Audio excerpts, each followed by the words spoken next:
তপস্বী নেত্রী দেশনেত্রী বেগম খালেদা জিয়ার পরিপূর্ণ সুস্থ বাংলাদেশের আপামর তৌহিদি সকলেই দেশনেত্রী বেগম খালেদা জিয়ার জন্য আমরা দোয়া করতেছি। আমি মনে করি এক, দ্বিতীয়ত হচ্ছে তিনি ওলামায়ে কেরামকে লক্ষ্য, আপনারা যারা ইসলামী রাজনীতি করেন, খিলাফা ফিল আরদ এর রাজনীতি করে আপনারা করেন, আমরা আপনাদের অন্তরায় হব না। আমি মনে করি তার এই দুই বক্তব্যের কারণে বাংলাদেশের আপামর তৌহিদি জনতাকে সর্বস্তরের আমাদের দেশ সামনে অগ্রসর হবে ইনশাআল্লাহ। সেই সাথে দেশ এবং সুস্বাস্থ্য থাকা দ্রুত সুস্থতা কামনা করছি। আমাদের সংগঠন বাংলাদেশ ছাত্র ফেডারেশন এবং আমাদের দল গণসংহতি আন্দোলনের পক্ষ থেকে দেওয়া হয়েছে দেশনেত্রী বেগম খালেদা জিয়ার দীর্ঘায়ু এবং সুস্থতা কামনার জন্য। বাংলাদেশের আপামর জনতা এক এবং ঐক্যবদ্ধ হয়ে দেশনেত্রী বেগম খালেদা জিয়ার জন্য যেভাবে মহান আল্লাহ পাকের নিকট আকুল আবেদন করছেন,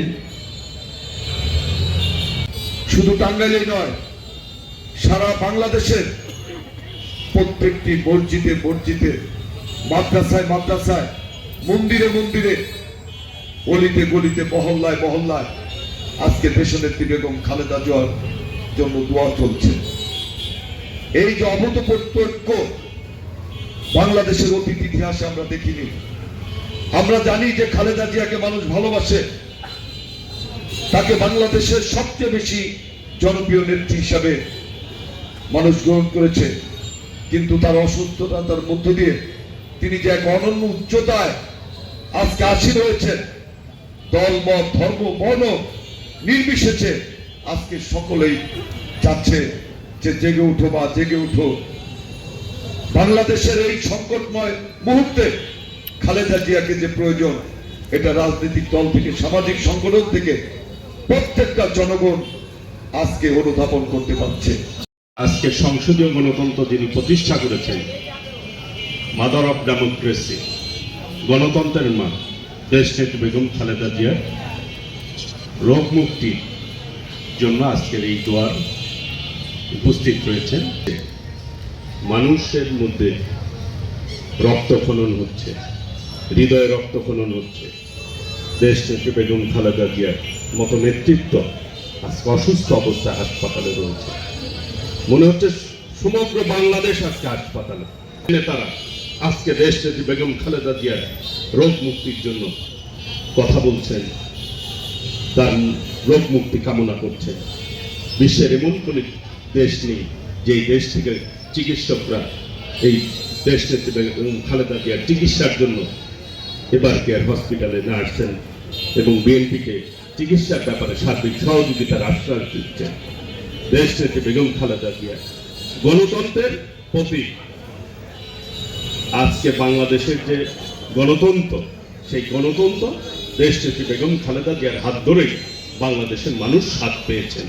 তার পূর্বে শহীদ রাষ্ট্রপতি জিয়াউর রহমানের নেতৃত্বে মানুষ এই গণতন্ত্র পেয়েছেন, স্বাধীনতা পেয়েছেন। বাংলাদেশের স্বাধীনতা যুদ্ধ থেকে শুরু করে স্বাধীনতা যুদ্ধের নেতৃত্ব দিয়েছেন শহীদ রাষ্ট্রপতি জিয়াউর রহমান, স্বাধীনতার মহান ঘোষক। সেই যুদ্ধের নেতৃত্ব দিয়েছেন শহীদ রাষ্ট্রপতি জিয়াউর রহমান। এরপর আরেকটি বিপ্লব হয়েছে, বাংলাদেশে সিপাহী জনতার বিপ্লব হয়েছে। সেই বিপ্লবের নেতৃত্ব দিয়েছেন শহীদ রাষ্ট্রপতি জিয়াউর রহমান। এরপর আরেকটি গণ আন্দোলন হয়েছে, 90-এর গণ আন্দোলন। সেই গণ আন্দোলনের নেতৃত্ব দিয়েছেন কোরআন শরীফ নেওয়ার পরে ওখানে চলে না যায়, এখানে যেন অবস্থান করে হবে।